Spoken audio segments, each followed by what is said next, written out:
오늘 우리에게 주시는 하나님의 말씀 누가복음 11장 17절에서 20절 말씀 보겠습니다. 누가복음 11장 17절에서 20절 말씀입니다. 자, 우리 다 같이 읽습니다. 예수께서 그들의 생각을 아시고 이르시되 스스로 분쟁하는 나라마다 황폐하여 지며 스스로 분쟁하는 집은 무너지느니라. 너희 말이 내가 바알세불을 힘입어 귀신을 쫓아낸다 하니 만일 사탄이 스스로 분쟁하면 그의 나라가 어떻게 서겠느냐. 내가 바알세불을 힘입어 귀신을 쫓아내면 너희 아들들은 누구를 힘입어 쫓아내느냐. 그러므로 그들이 너희 재판관이 되리라. 그러나 내가 만일 하나님의 손을 힘입어 귀신을 쫓아낸다면 하나님의 나라가 이미 너희에게 임하였느니라. 아멘. 저는 오늘 이 말씀으로 우리가 알아야 하는 영적 질서라는 제목으로 잠시 말씀을 나누고자 합니다. 이 근대 문명이 이제 헬레니즘의 기초에 있고 그러다 보니까 이 영적인 것과 물질적인 것 이것이 완전히 분리된 체계에서 우리가 어려서부터 공부를 하고 교육을 받고 그런 사고 방식으로 이제 훈련이 된 것이죠. 그러다 보니까 오늘날은 그 영적인 세계를 잘 모르고 또 있다고 말하면 그것을 부인하고 있을 리가 없다라고 말하는 이런 사람들이 굉장히 많습니다. 그래서 교회 안에서도 그 영적인 세계에 대해서 별로 얘기하지도 않고 또 잘 알지 못하니까 얘기하지 않고 이제 그런 복합적인 이유 때문에 그 영적인 질서에 대한 이야기도 이제 상당히 적고 그래서 오늘 이야기를 좀 나누려고 합니다. 그 하나님은 이제 만물의 창조주십니다. 눈에 보이는 세계와 보이지 않는 모든 세계가 다 하나님께서 창조하신 것이고 영적인 세계도 당연히 하나님께서 지으신 세계이죠. 천사들이나 우리 눈에 보이지 않는 그런 영들, 그 영들을 다 하나님께서 지으신 것이지 어디서 뭐 별도의 소스에서 나타난 것이 아니라 하는 거예요. 그럼에도 불구하고 이제 이런 영적인 세계의 존재 자체를 부정하는 그런 사람들은 그 순전히 사람의 생각으로만 그렇게 이제 결론이 나는 거죠. 실제 경험적으로는 우리가 이해하지 못하고 어떤 영적인 존재를 인정하지 않으면 알 수 없는 그런 일들이 굉장히 많은데도 불구하고 그런 사건들, 그런 경험들은 완전히 스스로 무시하고 자기가 이해하고 해석할 수 있는 그리고 통제할 수 있는 그런 범위 안에서만 사람들이 이제 생각하기를 좋아하기 때문에 영적인 세계의 존재 자체를 부정하게 되는 그런 결과가 됩니다. 그래서 나는 생각한다, 고로 나는 존재한다. 이때까지의 명제처럼 생각할 수 없는 것은 존재하지 않는 것이다. 이런 사고 방식으로 이제 팽배해 있습니다.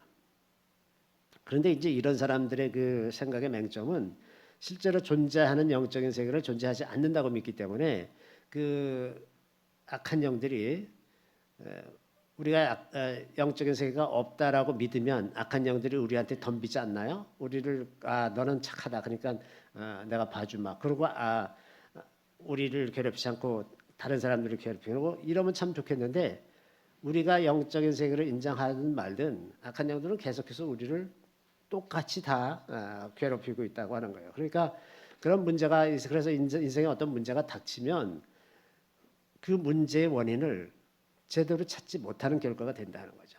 그 영적인 원인에서 온 것이다 그러면 그것을 분명하게 깨달으면 그 문제를 해결하면 되는데 영적인 세계가 없다고 믿으니까 그게 문제일 수도 없는 거고 그러니까 문제의 핵심을 찾지 못하고 그러면 평생 알 수 없다 이러면서 사는 그런 결과가 된다고 하는 거죠. 그래서 실제로 존재하지만 존재 자체를 부인하는 이런 풍토가 참 그 안타까운 거죠. 눈앞에 보이는데도 없는 사람 취급한다거나 이런 거나 마찬가지로.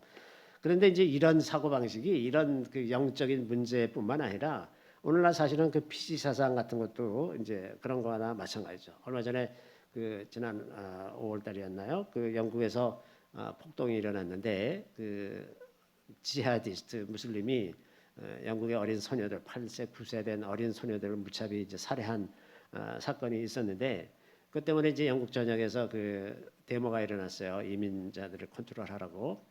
그랬더니 이제 그 영국 경찰이 그걸 아주 아주 가혹하게 진압을 하는 과정에서 또 많은 영국인들이 이제 다시 또 갇히게 되었는데 언론에서 이거를 인종 PC 사상에 의해서 인종에 대해서 얘기할 수 없고 종교에 대해서 얘기할 수 없기 때문에 그래서 그들이 무슬림이라는 얘기도 할 수가 없고 그들이 이민자다라는 얘기도 할 수가 없어요. 그러니까 그 문제 본질이 그 이슬람 사상을 가진 이민자들이 저지른 일인데 그 핵심을 다 보도를 할 수가 없고 그걸로 경찰이 그걸로 기준으로 수사할 수도 없고 이제 이런 상황이 되다 보니까 문제가 해결이 안 되는 겁니다. 인종의 구분이 없다라고 말하면 인종의 구분이 없어지나요? 혹은 종교의 구분이 없다. 종교는 다 똑같은 거다. 이렇게 말하면 종교가 구분이 다 없어지나요? 아니잖아요. 실제로 존재하는 차이를 존재하지 않는다고 자꾸 사람들에게 주입을 해서 사람들의 생각과 판단을 어지럽히는 거죠. 뭐 남녀간의 차이도 없다.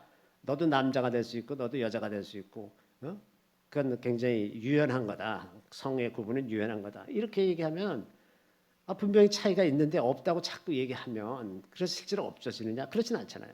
그러니까 문제가 다 복잡해지고 드러내지는 못하고 수면 아래 깔리면서 문제가 점점 더 혼란스러워지는 이제 그런 결과가 되는 건데 이것이 마치 헬레니즘이 영적인 세계가 없다라고 말하면서 생겨나는 혼란과 마찬가지로 사람들에게 큰 혼란을 가져오는 그런 거가 되는 거죠. 이 문제는 심각한 것은 이 교회 안에서도 영적인 그 존재들을 부인하는 귀신이 없다라고 말하는 사람들이 너무나 많다는 겁니다. 예수님이 귀신을 쫓아내는 이야기가 성경에 많이 기록되어 있지만 그거는 과학이 발달하지 않았던 그 옛날 시대에 사람들이 이해하지 못하는 것을 귀신의 탓으로 돌리는 그런 문화가 있었기 때문에 그렇게 된 거지 실제로는 없다라고 이렇게 말하는 사람들도 굉장히 많습니다. 참 이렇게 이제 있는 것을 없다고 하니까 이게 그런 크리스찬들이 과연 마지막 관문을 통과해서 천국을 갈지 저는 참 의심스럽다는 생각이 듭니다. 오늘 본문의 배경은 이제 그 예수님이 한 사람에게서 그 말 못하게 하는 귀신을 쫓아냈어요. 그랬더니 사람들이 그걸 보고서 예수가 그 귀신의 왕 바알세불을 힘입어서 쫓아낸 것이다라고 이제 비난을 하는 거죠. 그러니까 예수님이 아니 귀신이 귀신을 쫓아내서 그러면 그 나라가 도대체 어떻게 서겠느냐? 귀신의 나라, 그 바알세불의 나라가 어떻게 서겠느냐? 이렇게 하면서 그러나 내가 만약 하나님의 이름으로 저를 쫓아낸 거면 하나님의 나라가 이미 너에게 임하였다. 그래서 하나님의 나라와 그 귀신의 나라, 그 사탄의 나라를 분명하게 대비시키면서 말씀하고 계시다는 것을 알 수가 있습니다. 그래서 예수님이 분명히 하나님의 나라와 사탄의 나라가 있다라고 이제 말씀하고 있다는 거죠. 그래서 우리가 이제 그 영적인 세계 와 그 물질 세계가 이제 있는데 그 영적인 세계의 질서에 대해서 오늘 좀 정리를 해서 좀 말씀을 드리려고 합니다. 첫 번째 제일 중요한 것은 하나님은 보이는 것과 보이지 않는 모든 것의 창조주시라는 것. 그 영적인 피조물들, 그 사탄이나 타락한 천사들, 악한 영들 이런 것들이 다 피조물이라는 겁니다. 피조물. 사람과 마찬가지로 다 피조물, 다 하나님의 질서 아래 있다는 것 우리가 생각해 볼 필요가 있어요. 그 사탄이라고 하는 것이 이제 타락한 천사인데 이들은 하나님을 대적해서 하나님의 자리를 차지하려다가 하늘나라에서 쫓겨났어요. 그 히브리 사상에 의하면 그 하늘이 이제 세 개의 하늘로 되어 있죠. 우리가 살아가는 맨 밑에 하늘과 그다음에 하나님께서 거하시는 세 번째 하늘, 삼층천 세 번째 하늘이 있고 그 중간 하늘, 두 번째 하늘 거기가 사탄의 영역입니다. 그래서 이 사탄이 그 하늘나라에서 천사로 있다가 세 번째 하늘에서 천사로 있다가 하나님께 반역해서 쫓겨나서 그 두 번째 하늘을 장악하고 있어요. 그러니까 사람과 하나님 사이 보좌 사이에 이들이 포진하고 있는 겁니다. 이들이 공중 권세를 잡고 있는 거예요. 그래서 이제 그 여러 가지 복잡한 문제가 많이 생기는데 사탄의 그 반역에 대해서 이사야 14장 12절에서 14절은 이렇게 기록하고 있죠. 너 아침의 아들 계명성이여 어찌 그늘 하늘에서 떨어졌으며 너 열국을 엎은 자여 어찌 그리 땅에 찍혔는고 내가 내 마음에 이르기를 내가 하늘에 올라 하나님의 무별 위에 내 자리를 높이리라 내가 북극 지폐의 산 위에 앉으리라 가장 높은 구름에 올라가 지극히 높은 이와 같아지리라 하는도다. 자, 이게 별로 표현하는 것이 이제 하나의 영적인 존재를 의미하는 겁니다. 그래서 아침의 아들 계명성 이것이 이제 사탄을 대표하는 말인데 이것이 이제 하나님을 거역해서 하나님 자리를 차지하려다가 이제 쫓겨났다는 그 기록의 근거가 되는 말씀이죠. 그런데 그래서 이제 이 약한 영들과 사탄의 세력들은 그 목표가 삶의 목표가 하나님의 영광이 드러나는 것을 방해하는 겁니다. 전적으로 사람이 하나님의 복을 누리고 산다거나 사람에게서 하나님의 아름다움이 드러난다거나 또 사람을 통해서 다른 모든 피조물에 하나님의 영광이 드러나는 것을 방해하는 것 이것이 사탄의 목표입니다. 그래서 언제나 그 사탄은 이렇게 얘기하죠. 예수님이 도적이 온 것은 도적질하고 죽이고 멸망시키려는 것뿐이요 인자가 온 것은 양으로 생명을 얻게 하고 더 풍성히 얻게 하려는 것이라. 사탄이 하려는 모든 일들은 겉보기에는 좋은 일 하는 것 같지만 다 결과적으로는 다 파멸을 시키고 죽이고 멸망시키는 것 이것이 유일한 목표다 하는 겁니다. 또 이 천사들 중에는 그 계급이 있어요. 가장 높은 천사 하나님을 가장 가까이서 모시는 그 그룹이라고 하는 천사들이 있고 그 밑에 이제 세라핌이라는 두 번째 계급의 천사가 있고 맨 밑에 이제 테라핌이라고 하는 세 번째 계급의 천사가 있는데 그런 것처럼 타락한 천사들도 각 그룹에서 똑같이 다 타락해서 그 반역했기 때문에 그들이 갖고 있던 원래 계급들이 있잖아요. 천사였을 때 갖고 있던 계급대로 타락한 후에도 그 계급대로 갖고 있는데 그것을 이제 사도 바울은 에베소 6장 12절에 이렇게 얘기하고 있습니다. 우리의 씨름은 혈과 육을 상대하는 것이 아니고 여기 보면 통치자, 권세, 이 어둠의 세상 주관자, 하늘에 있는 악한 영들 이것이 계급입니다. 계급. 통치자 제일 높은 그 악한 영들 중에 제일 높은 이들. 그다음에 권세들, 그다음에 어둠의 세상 주관자들, 그다음에 하늘에 있는 악한 영들. 이것이 이제 계급이 있어요. 근데 가장 중요한 것 그리고 우리가 꼭 기억해야 되는 것은 사탄에게는 주어진 시간이 있다는 겁니다. 어느 시간까지만 하나님께서 허락하셔서 활동할 수 있게 하신 그 시간이 있어요. 그래서 예수님이 재림하시고 그 하나님의 나라가 완성될 때까지만 그들은 활동할 수가 있습니다. 그래서 자기네 그 사탄은 자기네가 그 시간이 지금 얼마 남지 않았다는 걸 알고 있어요. 그래서 요한계시록 12장 12절에 보면 그러므로 하늘과 그 가운데 거하는 자들은 즐거워하라. 그러나 땅과 바다는 화 있을진저 이는 마귀가 자기의 때가 얼마 남지 않은 줄을 알므로 크게 분내어 너희에게 내려갔음이라 하더라.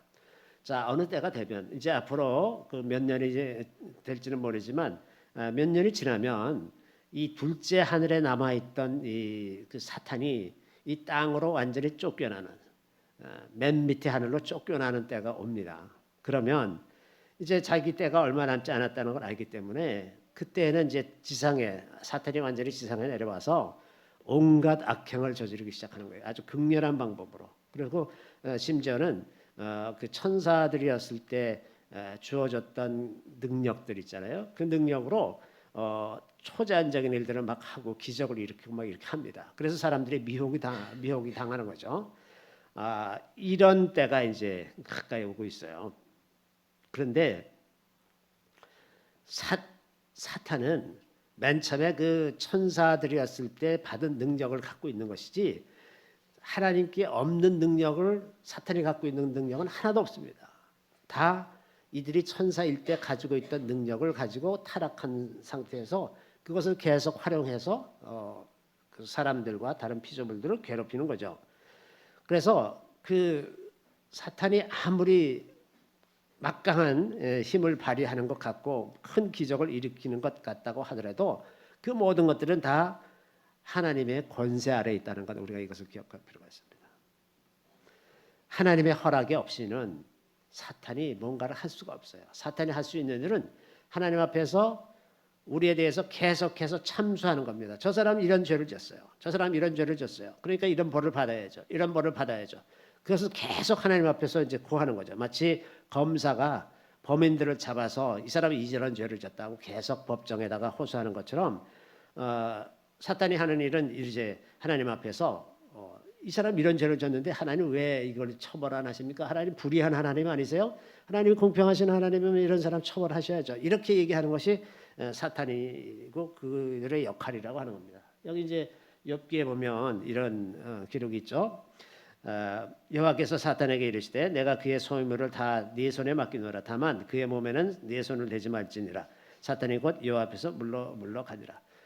이제 사탄이 하나님 앞에서 욥에 대해서 계속 참소하고 아니 하나님께서 그렇게 복을 주시니까 그 따르지 만약에 그 복 주신 것을 다 빼서 보십시오. 그래도 그 하나님을 찬양할까요? 그렇지 않을 겁니다. 그러면서 이제 계속 참소를 하니까 그러면 네가 한번 해봐라. 그리고 내 소유물을 다 뺏어가도 좋은데 다만 그의 몸에는 손대지 말아라. 이제 이렇게 하나님께서 말씀하셔서 그 한계 안에서 이제 사탄이 욥을 괴롭히는 것을 볼 수가 있습니다.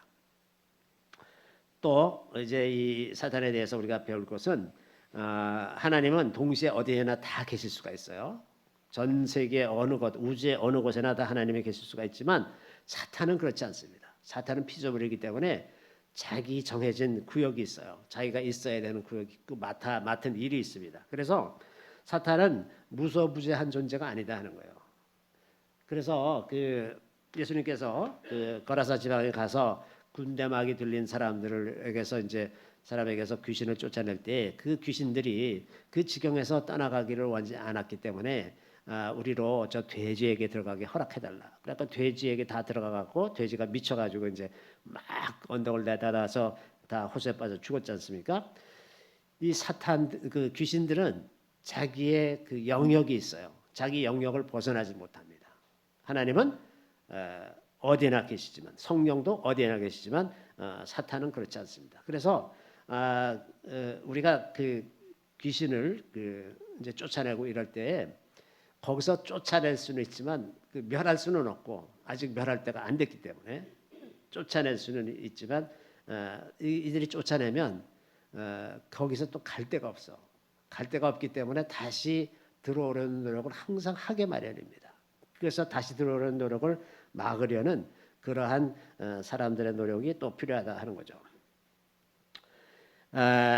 사탄의 권세는 죄와 사망의 권세입니다. 그래서 오늘날 복음이 상당히 왜곡되어 있는 부분이 이제 이런 부분이 있는데 예수를 믿고 나면 심지어는 그 미래에 지을 죄까지 다 예수님께서 용서하셨다 이렇게 가르치는 이상한 데도 있는데 굉장히 위험한 생각입니다. 왜냐하면 사람이 죄를 지으면 그 죄의 권세를 사탄이 갖고 있기 때문에 죄에 계속해서 머물러 있고 반복적으로 죄를 지으면 귀신이 우리 안에 들어올 수 있는 권한을 취득하는 거예요. 아주 정당하게 들어올 수가 있어요.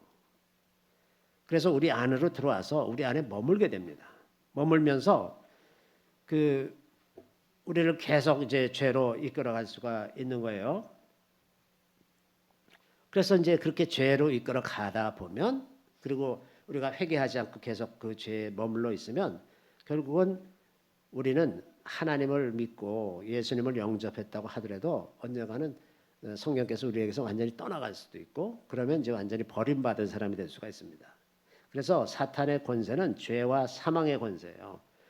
그 오직 예수 그리스도를 믿고 성령으로 사는 것만이 이 사망의 권세에서 벗어나게 하는 겁니다. 그래서 이제 사도 바울이 고린도전서 15장에 보면 그 부활에 대해서 얘기하면서 사망아 너의 승리가 어디 있느냐? 사망아 네가 쏘는 것이 어디 있느냐? 사망에 쏘는 것은 죄예요. 죄의 권능은 율법이라. 율법 때문에 우리가 죄를 알게 되고 죄를 알게 되기 때문에 이제 죄를 지으면 사탄에게 넘어가는 그런 구조로 되어 있는 거죠. 그리고 계속해서 죄를 반복해서 짓다 보면 사망에 이르게 되는 것입니다. 이것이 영적인 구조죠. 그런데 만약에 사람이 그 죄로부터 해방이 돼, 그 용서를 받아서 죄 씻음을 받고 나면 그 사탄의 권세가 일순간에 다 사라지고 마는 겁니다. 그래서 우리가 자꾸 죄를 지으면 회개를 해야 되는 거예요. 회개. 예수를 믿었더라도 죄를 지으면 회개를 해야 됩니다. 성령께서 그 죄를 반드시 깨닫게 해주세요. 마음이 둔해진 사람이 아니라면 성령께서 깨닫게 하시는 그 죄에 대해서 알 수가 있고 그러면 회개를 하면 되는 겁니다. 회개하면 그 죄의 권세가 다 끊어지기 때문에 더 이상 악한 영들의 괴롭힘을 받을 필요가 없는 거죠. 이 사탄의 권세가 이제 죽음의 권세이기 때문에 이 이사야서에는 이런 말씀도 있어요. 사탄이 죽음의 권세를 가지고 있어요. 그러면 사탄하고 계약을 하면 우리가 죽음을 맛보지 않을 건가? 이렇게 생각하는 사람들이 이사야가 전하는 그 시대에 있었다고 하는 거예요. 너희가 말하기를 우리는 사망과 언약하였고 소울과 맹약하였은즉 넘치는 재앙이 밀려올지라도 우리에게 미치지 못하리니 우리는 거짓을 우리의 피난처로 삼았고 허위 아래에 우리를 숨겼음이라 하는도다. 사망과 언약한다고 해서 사망이 우리를 피해가냐? 아예 그렇지 않단 말이죠. 이거는 다 속임수라는 겁니다. 속임수. 하나님만이 궁극적인 권세를 갖고 계신 거기 때문에 그 사망을 이르게 할 수는 있지만 사탄이 우리로 하여금 사망을 면하게 할 수 있는 그런 권한은 없어요. 그건 오직 예수 그리스도에 의해서만 이루어지는 일이다 하는 겁니다. 그 권세가 없어요. 그래서 악한 영들은 항상 사람의 죄를 파고드는 그래서 우리 안으로 들어오면 그 다음에 이제 무슨 일이 일어나냐 하면 계속해서 우리 마음속에서 그 원망하고 섭섭한 마음 그리고 분노하게 하고 마음에 우리 안에 있는 상처들을 자꾸 들쑤셔서 옛날 생각을 자꾸 나게 해. 그래서 더 이상 그 괴로움 때문에 사람들하고 관계도 제대로 잘 못 맺게 만든다거나 우리를 나태하게 만든다거나 뭐 의욕이 없게 너 그렇게 해봐야 무슨 소용이 있니? 너 해서 잘 된 거 있어? 너 그거 한다고 잘 될 것 같아? 계속 이런 생각을 주면 아무것도 하고 싶지가 않잖아요. 점점 나태해지고 이렇게 되는 거죠. 또 음란한 생각을 부어넣어줘서 그 음란한 생각이 그 생각을 완전히 사로잡게 만들어 거기에 완전히 사로잡혀서 살죠. 또 시기하고 질투하고 남들에 대해서 험담하게 만들고 자존감을 낮추고 좌절하게 만들고 의심하고 두려워하게 하고 마음을 갈라지게 만들고 너 그렇게 하나님을 전적으로 의지한다고 웃기지 말아라. 너 그러다가 하나님이 너 삐끗하면 너는 너 인생 어떻게 할 건데? 그래서 그 마음을 자꾸 갈라서 두 마음을 품게 만들고 세 마음 품게 만들고 여기도 한 발짝 저기도 한 발짝 또 증오하게 하고 탐심을 갖게 한다거나 그 탐심이라는 건 결국 다 우상숭배거든요. 왜냐하면 그것만 있으면 다 내 인생의 문제가 다 해결될 것 같은 그런 생각 때문에 탐심을 갖잖아요. 돈이 꼭 있어야 되겠다. 내가 저 여자를 꼭 가져야 되겠다. 이런 탐심은 다 우상숭배죠. 그 뿌리를 찾아가 보면 그 문제만 해결되면 나는 내 인생은 해결된다. 이렇게 되니까 거짓 모든 거짓 이런 겁니다. 그래서 이 죄에 머물러 있는 것이 굉장히 안 좋은 건데 그래서 사도 바울이 분을 내어도 죄를 짓지 말고 해가 지도록 불을 품지 말아라 이런 말을 합니다. 가서 우리가 저녁에 기도하는 것이 참 필요한 것이 저녁에 기도하면서 하루의 지은 죄 가운데서 정리할 것들 저녁마다 정리하세요. 이러면 이게 굉장히 좋은 삶의 프레임입니다. 그래서 지은 죄를 그날 다 털어내려고 사는 습관을 가지면 사탄이 우리 안으로 들어와서 자리 잡을 기회가 없어요. 이거를 머물러 있으면 얼핏 스쳐가는 생각으로는 사탄이 우리 안으로 들어올 수가 없어요. 근데 그 머물러 있으면 그 생각을 계속 하고 있고 그 생각하다가 밤에 자 그리고 그 다음 날 아침까지 계속 이러고 있으면 그는 뭐 100% 악한 영이 우리 안에 들어온다라고 생각하면 되는 겁니다. 자, 이럼에도 불구하고 우리에게 있는 가장 강력한 툴은 회개하는 거. 회개는 사탄의 권세를 무효화시킵니다. 순식간에. 그래서 이 회개가 참 아주 별로 돈도 안 들이고 별로 시간도 안 들이고 아주 그냥 수지 맞는 게 이게 회개예요. 자꾸 회개를 해야 됩니다. 회개를. 그리고 회개하는 걸 부끄러워할 필요가 없어요. 사람은 누구나 다 그 똑같은 죄를 자꾸 반복해서 짓고 사는데 예수님이 말씀하시기를 70번에 7번이라도 7번 용서하면 되겠습니까? 아니 7번 용서하면 되겠습니까? 70번에 7번이라도 용서하라. 주님은 끝없이 용서하시는 분이시기 때문에 좀 어떤 데는 낯이 좀 뜨뜻하고 그렇지만은 그래도 불구하고 좀 그냥 낯 두껍게 가지고 또 회개하는 거야. 또 죄송합니다. 또 그랬어요 내가. 또 죄송합니다. 그리고 또 한번 회개하고 그래서 우리가 회개를 하면 하나님이 우리의 죄를 용서하실 뿐만 아니라 우리 땅을 고치신다라는 말씀을 하셨어요. 여기 있구나. 여기 뺐군요. 역대하 7장 14절에 보면 내 이름으로 일컫는 내 백성이 그들의 악한 길에서 떠나 스스로 낮추고 기도하여 내 얼굴을 찾으면 내가 하늘에서 듣고 그들의 죄를 사하고 그들의 땅을 고치시라. 그 땅을 고친다는 것은 우리가 살아가는 환경을 고치신다는 말씀이죠. 그래서 그 우리가 살아가는 환경이 넉넉해지고 그 우리 뭐 경제적인 수입을 방해하는 것들, 우리의 질병을 일으키는 것들, 우리에게 그 짜증나게 하는 이웃들 이런 것들이 이제 그 다 고쳐진다고 하는 말씀입니다. 또 그 우리에게 있는 또 하나의 툴은 찬양과 감사. 찬양과 감사는 악한 영들을 다 물리치는 힘이 있습니다.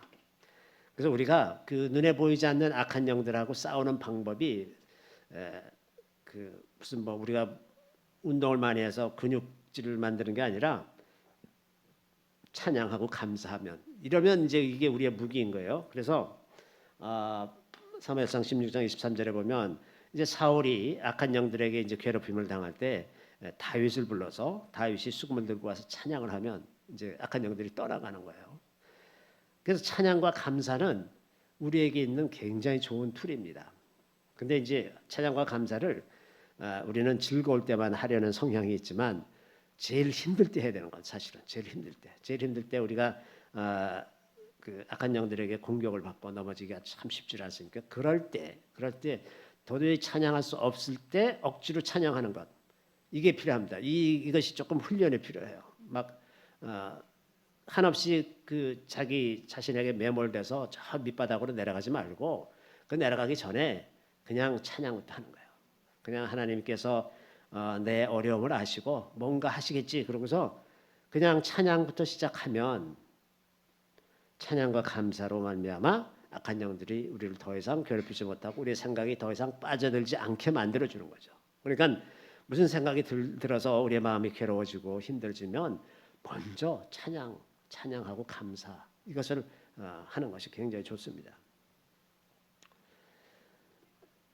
또 이제 그 회개가 없는 기도를 하는데 회개를 하지 않고 하는 기도는 사실 힘이 없고 하늘나라에 올라가질 않습니다. 그 예전에 어떤 그 부두교 주교였던 사람이 그 간증하는데 그 사람은 그 대대로 부두교 주교였던 사람이었는데 그 사람이 이제 간증하는 거를 들었는데 어떤 그리스도인들의 기도는 이 마치 이게 이 둘째 하늘 때문에 사람의 기도가 어떤 사람의 기도는 그 둘째 하늘에 무슨 이렇게 밀랍 같이 왁스 있잖아요. 왁스 밀랍이 뭔지 아시죠? 밀랍 같이 이제 이게 하늘을 두텁게 이렇게 가리고 있는데 어떤 사람의 기도는 그 불덩이 같아 가지고 그걸 확 녹이면서 뚫고 지나가 갖고 하늘나라 셋째 하늘 하나님의 보좌 앞까지 나간다는 거예요. 근데 대부분 사람들의 기도는 조금 불 피다가 조금 녹이다가 꺼지고 조금 녹이다가 꺼지고 그래갖고 하늘나라에 올라가질 않는다는 거예요. 대부분 사람들의 기도가 이렇다는 겁니다. 그래서 기도를 하려면 그걸 뚫고 지나가는 기도를 해야 되고 그렇게 뚫고 지나가는 기도를 늘 하는 사람은 하늘 이 사람이 걸어 다니는데 이렇게 이 부두교 주교였던 사람이 보면 하늘이 뻥 뚫려 있대요. 그 위로 이 사람 위로. 그러니까 언제나 그냥 수시로 이렇게 하늘과 소통하는 그런 사람이 되는 거죠. 그래서 회개를 하고 기도를 하고 기도를 충분히 해야 돼. 충분히. 이건 무슨 율법적으로 내가 기도를 많이 하면 기도하는 만큼 복을 받을 것이다. 이런 개념이 아니라 이 기도가 하늘나라에 일단 이 둘째 하늘을 통과해서 하늘나라로 올라가도록 그렇게까지 기도를 해야 되는 겁니다. 일단 그렇게 해놓고 그걸 유지하도록 노력하는 겁니다. 유지하려면 죄를 멀리하면 되는 거예요. 죄만 멀리하면 제가 죄 생각이 나면 회개하면 되는 것이고 그래서 그거를 유지하는 상태로 살고 규칙적으로 기도하는 것. 규칙적으로 기도하는 게 너무나 중요합니다. 이것이 오해하는 것이 무슨 율법적으로 기도하는 것이라고 생각하는데 그런 것이 아니라 규칙적으로 기도할 때 많이 경험하는 것 중에 하나는 주님이 우리가 정한 기도 시간을 늘 기다리고 계신다는 거예요. 그래서 굉장히 자주 기도를 시작하려고 딱 눈 감고 이제 입술을 벌리기 시작하면 그때 막 주님이 말씀하실 때가 얼마나 많은지 모릅니다. 주님이 기다리고 계시는 거예요. 너 기도해. 언제 빨리 기도해라. 내가 이 얘기를 알려줘야 되는데 더 빨리 좀 기도 좀 해. 이러고 계시는 거거든요. 그래서 규칙적인 기도하는 이 습관이 너무나 필요합니다. 제가 이 얘기를 아주 자주 하는데 그래도 내가 가끔씩 이렇게 보면 규칙적으로 하질 않는 것 같아요. 그래서 제가 또 잔소리 하듯이 또 이제 자꾸 얘기합니다. 규칙적으로 기도하셔야 돼요. 규칙적으로. 그리고 반드시 저녁 때 기도하는 잠깐이라도 저녁 때 기도하는 게 너무나 좋습니다. 자, 제일 신나는 일은 사탄과 악한 영들이 예수 이름에 굴복한다는 겁니다. 예수 이름으로. 그런데 이제 그 가령 사람이 이제 사람에게 그 귀신이 들려 가지고 괴롭힘을 당하고 있는 사람이 있다고 칠 때 그 귀신을 쫓아내기가 제일 힘든 경우가 뭐냐면 첫 번째 오래된 경우, 두 번째는 회개하지 않는 겁니다. 회개하지 않고 그 죄를 사랑하는 마음이 있어요. 그러면 아무리 쫓아내도 잘 안 나갑니다. 왜? 권세가 있어요. 이 사람이 아주 이 귀신이 합법적인 권한을 가지고 이 사람 안에 들어와 있어요. 왜? 회개를 하지 않았기 때문에. 그래서 이제 그 회개를 해야 이 귀신을 쫓아내기가 아주 편하거든요. 그래서 이제 종종 그 귀신을 쫓아낼 일이 있으면 회개를 먼저 시키고 하는 게 좋습니다. 회개를 먼저 시키고 귀신을 쫓아내면 좀 쉽게 쫓아낼 수 있지만 그렇지 않으면 잘 안 될 경우가 많고 또 나갔더라도 억지로 쫓아내도 뭐 다시 들어와요. 왜? 다시 이 죄가 남아 있기 때문에 그 죄의 권세가 살아 있기 때문에 다시 들어오는 거죠. 자, 그래서 그 우리가 예수 이름으로 이제 귀신을 다 제어할 수 있는 권세가 있다는 것, 이거는 굉장히 뭐냐면 신나는 거예요, 신나는 것. 좀 어떤 때는 귀찮기도 하지만 귀신을 쫓아내다 보면 예수 이름 앞에 딱 굴복하고 막 그냥 꼼짝 못하고 그러거든요. 그냥 뭐 쩔쩔맵니다, 귀신들이. 하여튼 이렇게 축사를 하다 보면 그 대단한 권세예요, 이게. 우리가 눈에 보이지도 않는 귀신을 그냥 예수 이름으로 쫓아내면 뭐 어쩔 줄을 몰라 하면서 뭐 안 나가고 싶어서 발버둥 치고 뭐 이러거든요. 대단한 권세가 우리한테 있다는 겁니다. 자, 또 우리가 영적 질서에 대해서 알아야 되는 것 중에 하나가 이제 천사들 중에서 사람의 형태로 나타날 수 있는 천사가 있다는 것. 실제로 사람의 모습으로 나타난다고 하는 겁니다.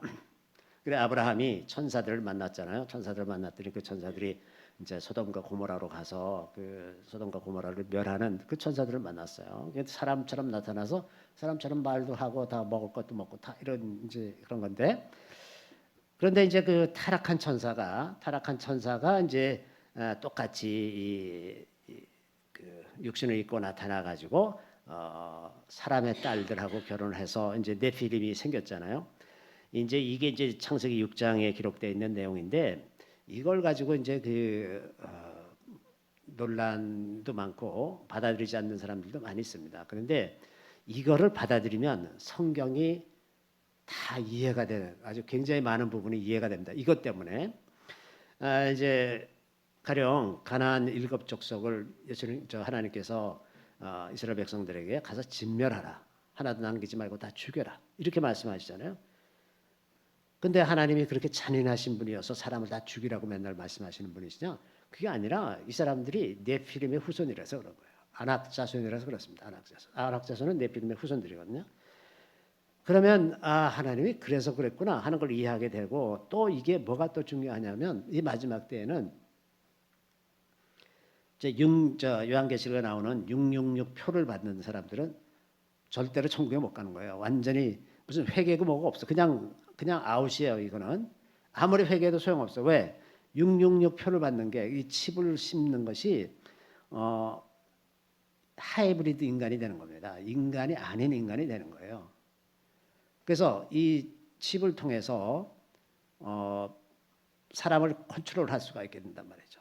사람을 어느 컨트롤하는 자가 그것이 인공지능이 되든 어떤 일을 하는 어떤 사람의 집단이든 간에 이들이 저 사람이 무슨 생각을 하면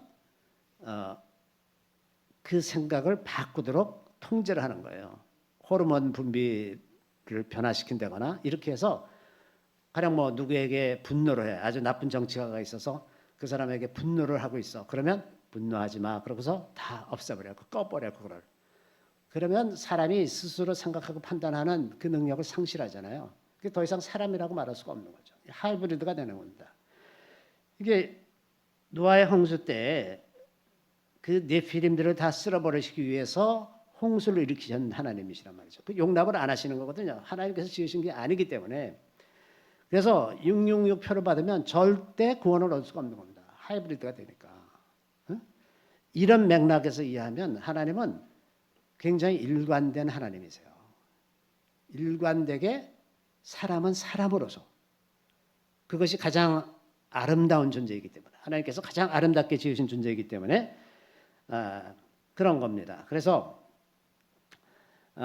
이것들도 우리가 좀 이해를 하고 또 물질 세계와 영적인 세계의 관계에 있어서 성경적으로 여러 가지 물질을 사용해서 영적인 일을 하는 그런 경우들이 많이 있지 않습니까? 물이나 뭐 밀을 뿌린다거나 기름을 부어서 성별한다거나 혹은 소금을 뿌려서 정결하게 한다거나 혹은 향을 뿌린다거나 이런 것들은 다 오랫동안 교회 전통 안에도 있었고 그 유대인의 제사법에도 다 있었던 내용인데 이것들을 이제 과도하게 그 어떤 미신처럼 그 물질을 사용하는 걸 미신처럼 이해하는 그 개신교의 잘못된 습관 때문에 이런 것을 이단시하는데 이거는 그렇게 생각할 일이 아니고 원래 성경적이라는 것을 우리가 좀 기억할 필요가 있습니다. 그래서 물질 세계와 영적인 세계도 다 하나님의 질서 아래에 있고 하나님의 통치를 받는다는 것. 하나님은 모든 다른 피조물을 통해서도 하나님의 영광이 나타나기를 원하시는 거고 그래서 모든 푸른 초목들이나 산의 들짐승들이나 바다의 물고기들이나 이 모든 것들이 하나님의 아름다운 형상을 그대로 다 드러내고 그 다양함 속에서 하나의 통일된 질서를 이루는 그런 것을 원하신다는 것이고 또 그 사람의 또 한 가지 우리가 말씀드릴 것은 사람의 모든 행위에는 그래서 영적인 측면이 늘 있다는 겁니다. 우리가 하는 모든 행동에는 영적인 차원이 늘 있어요. 왜? 사람이 영적인 존재이기 때문에. 그래서 사람이 하는 말에도 영적인 권세가 있고 하나님의 형상을 말할 때 하나님의 형상 중에 핵심 중 하나가 말의 권세라. 우리들의 말의 권세라고 하는 겁니다. 그래서 우리 말에는 묶어 푸는 권세가 있어요. 모든 결박, 사탄이 만들어 놓은 모든 결박을 풀 수도 있고 사탄을 결박할 수도 있는 그 권세가 우리 말의 권세다 하는 겁니다. 말. 우리가 말을 어떻게 하느냐 이게 아주 사활적으로 중요한 거죠. 그래서 야고보는 말이 온전한 자는 온전한 사람이다. 입이 말이 온전하면 온전한 사람이다. 이렇게 말할 정도로 말의 권세가 너무나 중요하다. 그래서 우리가 말하는 것들을 좀 조심하면서 살 필요가 있다 하는 겁니다. 또 이제 이건 실제적으로 많이 일어나는 일들은 그 영적인 일에 사용된 물건들이 영적인 차원을 갖고 있다는 것을 우리가 좀 다시 기억을 할 필요가 있습니다. 그래서 이 영적인 차원의 물질들 예를 들면 이게 이제 그 하나님의 뜻대로 사용된 것들 예를 들면 뭐 언약궤라든지 거기든 성전에서 쓰이는 성구라든지 무슨 제단이라든지 촛대, 그 메노라라든지 떡상이라든지 향단이라든지 이런 여러 가지가 있지 않습니까? 이런 것들이 그 영적인 차원을 갖고 있는 거룩한 것이어서 가령 언약궤 그 중에 아주 대표적인 하나님의 임재를 나타내는 언약궤는 그게 너무나 비록 물질 세계에 있는 물질이지만 그게 너무나 거룩해서 그걸 이제 그 수레에 싣고 가다가 그게 소가 뒤뚱거려 가지고 이제 이게 떨어지게 생기니까 아효라는 사람이 그걸 떨어지는 걸 막으려고 언약궤에다 손을 댔다가 죽었잖아요. 그 자리에서. 이처럼 물질 세계인데 그런 영적인 차원을 갖고 있다는 거거든요. 그 언약궤가 그냥 시띠나무로 그냥 거기다 금을 입힌 건데 그게 뭐길래 거기다 손을 댔다고 죽냐 말이죠. 그죠? 영적인 차원이 있어서 그렇다는 거거든요. 이런 것처럼 사탄도 이제 똑같이 그런 똑같은 방법을 씁니다. 물질을 매개로 해서 저주를 걸고 이런 일들을 많이 써요. 그래서 뭐 여러 가지 요즘에 공업이 발달하니까 부적을 아예 예전에 한번 어느 집에 가서 기도를 하는데 부적을 그 저금통에 돼지 저금통에 부적을 아예 박아서 만든 돼지 저금통이 있어요. 대량 생산해서 하는 거죠. 그래갖고 그게 아주 한쪽으로 이렇게 이제 한쪽에 부족이 있고 바깥쪽으로는 멀쩡합니다. 그러니까 바깥에서 보면 그냥 돼지저금통인데 이게 뒤에 가서 보면 이게 이제 부족이 있는 거예요. 그러니까 어느 집에 가서 기도를 하는데 분명히 응접실에 이게 거실에 뭐가 분명히 있는 것 같은데 이게 안 보이는 거예요. 이게 이제 앞마음 들여다봐도 그래서 이상하다. 그러고서 이렇게 가서 들여다보니까 거기 이제 부족이 있는 거예요. 그래서 이제 이걸 버리라 그랬더니 누가 줬냐 그랬더니 교회 집사님이 줬대요.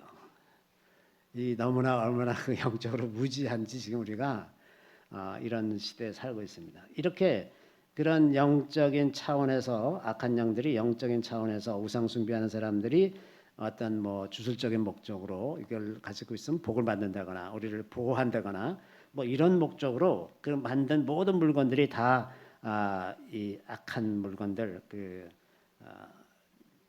진멸할 물건들이거든요. 그 진멸할 물건들을 가지고 있으면 그 가지고 있는 주인도 동일시가 돼서 같이 진멸돼야 되는 대상이 되는 겁니다. 그러니까 이게 굉장히 무서운 거예요. 그런 물건을 갖고 있는 것이 굉장히 무섭습니다. 또 무슨 뭐 요즘에 그 어린 아이들이 좋아하는 카드 뒷면에 그 귀신 그림이 그려 있는 게 굉장히 많잖아요. 그 이제 일본이 귀신을 아주 예쁘게 그려가지고 전 세계에 다 퍼뜨려서 뭐 포카몬 뭐 이런 거 같이 다 그 귀신인데 그걸 아주 뭐 예쁘게 어려서부터 아주 어린이들한테 각인을 시켜가지고 어려서부터 그 귀신에 대해서 아주 무감각하게 만들어요. 근데 그런 것들이 다 동일하게 진멸할 물건들입니다. 그런 것들이 이제 집안에 있으면 안 되는 거예요.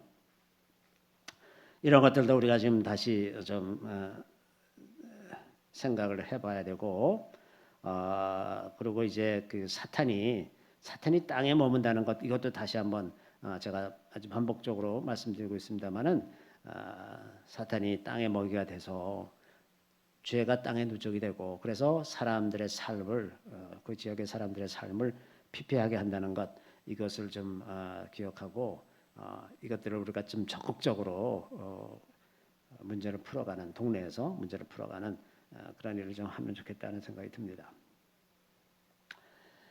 자, 그래서 이제 대충 중요한 영적인 질서에 대해서 말씀드렸는데 우리에게는 그 생각보다 훨씬 많은 권세들이 있는데 이게 이제 실제로 살아가다 보면 그게 습관이 안 돼가지고 잘 나오질 않아요. 가령 뭐 낙심하고 힘들고 어려운 일이 생기면 그냥 낙심하고 힘들고 빠져들고 말지 그때 찬송을 한다거나 기도를 한다거나 이런 생각이 잘 안 나잖아요. 이제 이거를 극복하는 훈련이 필요한 겁니다. 여기가 훈련이 많이 필요한 부분이라고 생각해요. 지식이 아무리 많아도 실제 그런 상황에 맞닥뜨렸을 때 우리가 어떻게 반응하느냐 이 부분에 대해서 우리가 좀 의식을 가지고 훈련을 할 필요가 있습니다. 그래서 이렇게 좀 가능하면 아주 쉽게 찬송을 들을 수 있다거나 또 이런 쉽게 기도를 하는 습관을 갖는다거나 그러니까 어떤 특정한 정해진 시간 장소에서만 기도할 뿐만 아니라 종종 길을 가다가도 기도하기도 하고 이런 것이 우리 몸에 배도록 하면 그것이 몸에 밴 것과 아닌 것과는 아마 천지 차이가 있을 거예요. 실제로 어떤 상황이 닥칠 때 몸에서 습관적으로 이렇게 탁 나와 버리면 되는데 이게 습관이 안 돼 있으면 그냥 절망 속으로 빠져들어가서 며칠 3박 4일 동안 절망하고 있다가 이제 일어나고 그러잖아요. 이게 그래서 좋은 습관, 영적인 태도, 이 습관이 만들어지면 되게 좋을 것 같습니다. 그래서 이런 부분에서 우리가 좀 노력을 해서 이제 점점 더 미혹이 많아지는 시대에 우리가 그 미혹을 이기고 승리할 수 있는 그런 습관이 좀 되었으면 좋겠습니다. 잠시 기도하겠습니다. 주님께서 우리에게 정말 많은 권세를 주시고 사탄을 제어하고 하나님의 나라가 임하게 하는 그런 모든 권세를 주셨음에도 불구하고 우리가 너무나 쉽게 좌절하고 낙심하고 절망하고 절망을 때로는 즐기기도 하고 우리 마음이 폐역한 쪽으로 달려가는 그런 습관이 우리 안에 있는 것을 주님 불쌍히 여주시고 우리들을 용서하여 주시기를 원합니다. 주님, 우리 생각 그리고 우리의 생각의 습관이나 우리 몸과 마음의 습관들이 하나님의 질서에 맞게끔 다시 회복되기를 구합니다. 언제 어디서나 기뻐할 수 있으며 감사할 수 있으며 찬양할 수 있게 해주시고, 우리가 언제 어떤 환경이 있든지 주님을 생각할 수 있게 도와주시고, 우리가 어떤 어려움을 겪든지 먼저 하나님을 생각할 수 있도록 도와주시기를 원합니다. 이런 것이 우리에게 습관이 되기를 구합니다. 대적이 아무리 우리를 애워싸고 우리를 넘어뜨리려 한다 할지라도 우리가 꺾이지 아니하고 계속해서 주님을 바라보며 살아갈 수 있는 우리 모두가 다 되기를 구하고, 모든 말씀 우리 구주 예수 그리스도의 이름으로 감사하며 기도드리옵나이다. 아멘.